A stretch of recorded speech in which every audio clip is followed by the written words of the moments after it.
नाशिक लोकसभेची निवडणूक दुरंगी होते, तिरंगी होते, चौरंगी होते, पंचरंगी होते अशी परिस्थिती निर्माण झालेली होती। कारण की माजी महापौर असलेले दशरथ पाटील यांनी सुद्धा नाशिक लोकसभेसाठी दंड थोपटलेले होते। मागच्या 2 महिन्यापासून ते गावागावामध्ये फिरतायत।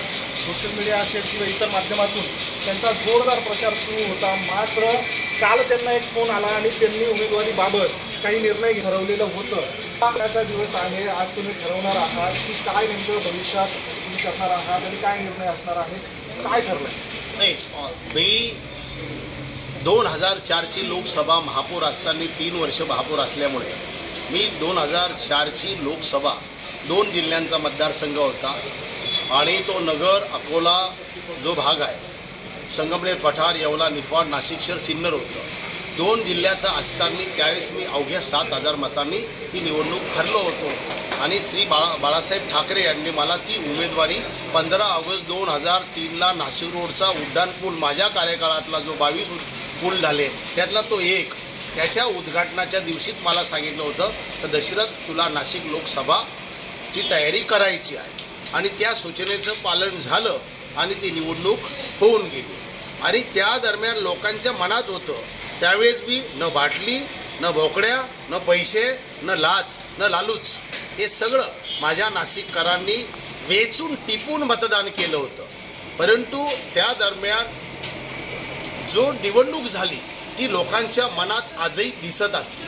कारण त्यावेळेचा कुंभमेळा आठवतो आणि दुसरी 2004ची लोकसभा आठवते। याच धर्तीवरती 66 कोटीचा कुंभमेळा माझ्या काळात लावून गेला, भारत सरकार राज्य सरकारचे पैसे।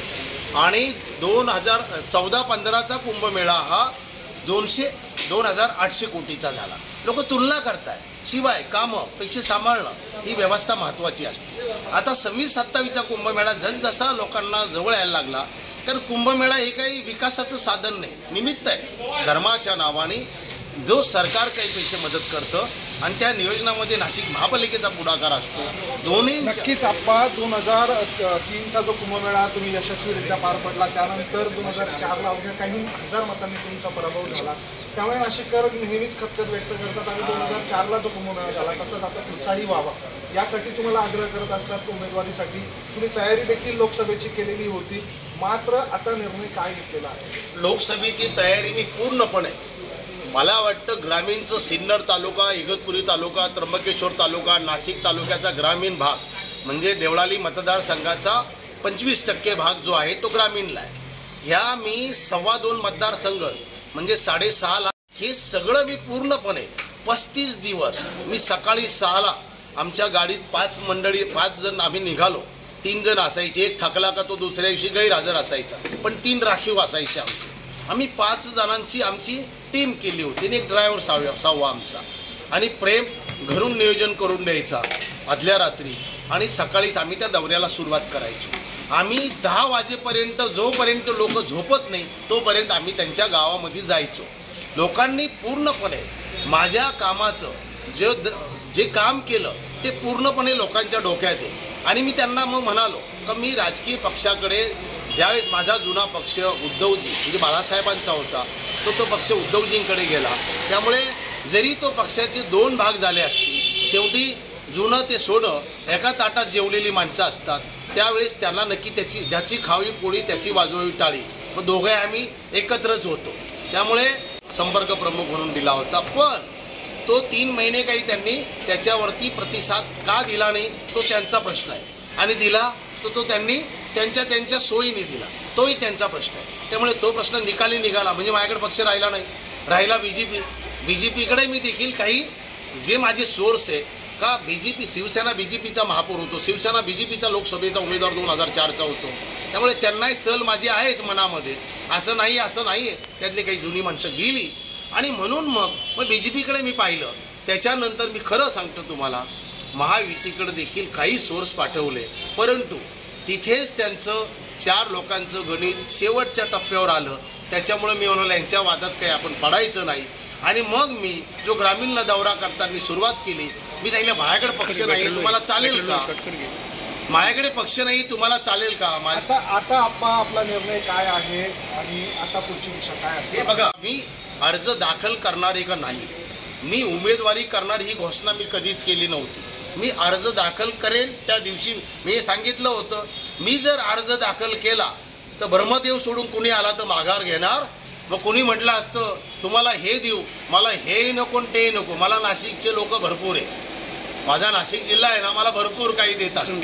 त्यामुळे त्यांचं प्रेम हे मला सगळं काही. म्हणून मी सांगितलं होतं अर्ज जर भरला, मी तयारी केली होती, अर्ज दाखवला काल तुम्हाला, फार ॲफिडेव्हिट करून सगळं भरला, मागे नाही 5च लोक घेऊन फिरलो असतो. एक गाडी, मी हात करायला पत्रक नाही, पैसे नाही, काय नाही. निवडणूक आयोग म्हटलं असतं हा माणूस एकाच गाडीत कसा काय प्रचार करतो, त्यांना माया मागे व्हिडिओ कॅमेरे घेऊन लावावं लागले असते. एक गाडीने एक प्रचाराची सांगायला दशरथ पाटील भेटायला येतात. कारण हा चेहरा बाजारू नाहीये, विकाऊ नाहीये. हा चेहरा लोकांच्या विकासाचा चेहरा आहे. साठी लाचारी पत्कारेल पण स्वतःसाठी नाही. नक्कीच. म्हणजे आप्पा तुम्ही आता थांबण्याचा निर्णय घेतलेला आहे. या संदर्भामध्ये मी आत्ता तुम्हाला सांगितलं सगळ्यांना पत्रकार परिषदेमध्ये का लोकसभेचा अर्ज मी भरलेला नाही, मी भरणार नाही. पण काल जो फोन आला, मी म्हणालो त्यांचं 70-72 वय, कुंभमेळ्यामध्ये आमची झालेली मैत्री आहे, पण राजकीय पक्षांशी त्यांचे चांगल्या शब्दाला किंमत असते. ते मला म्हणाले होते 48 तास आहे, 24 तास बाकी होते. मग कालचे 24 तास आता 11 म्हणालो होतो. मी शब्दाचा पक्का आहे, मी बाजारू नाही आहे. थांबा बा अजून, मग रडायचं कुथायचं माझ्याकडे चालत नाही. दिली लाईन दिली, 11ची लाईन दिली होती, टाईम लाईन, 11च्या आत मोकळा झालो. आणि म्हणून मग मी काल त्यांनी मला सांगितलं तुम्ही लोकसभेत जर समजा तुम्हाला सिंहस्थ कुंभमेळ्यावर नियंत्रण ठेवायला 2 पर्याय. लोकसभा लढवली तर ते केंद्राच्या पैशावर नियंत्रण ठेवतं होतं एकट्या, पण जर विधानसभा लढवली त्याच्यावरही नियंत्रण. तुम्ही आता विधानसभेच्या तयारीला लागलेला? 100 लागण्याची गरज नाहीये. नाशिक माझं माहेर घर आहे. मी 3 वर्षाचे 1095 दिवस पाण्याच्या नळाला पाणी नाही आलं तरी पहाटे विचारायला गेलो. रस्त्याला खड्डा पडलाय तर 100 रुपये बक्षीस मिळवा असं म्हणायला गेलेलो आहे. खड्डा दाखवा 100 रुपये बक्षीस मिळवा. झाडेल नसेल तर झाडू पाहायला गेलो मारले का नाही. आणि जर रस्ते नसेल तर पूल किती आहे, 3 नद्यांवर पूल बी बांधायला गेलो. त्यामुळे मला ती माझ्याकडे शिदोरी आहे, ती पूर्णपणे आहे. आणि म्हणून तिथे मी शहरामध्ये 3पैकी कुठेही निवडणूक लढवेल हा संकेत मला काल देणाऱ्यांनी दिला.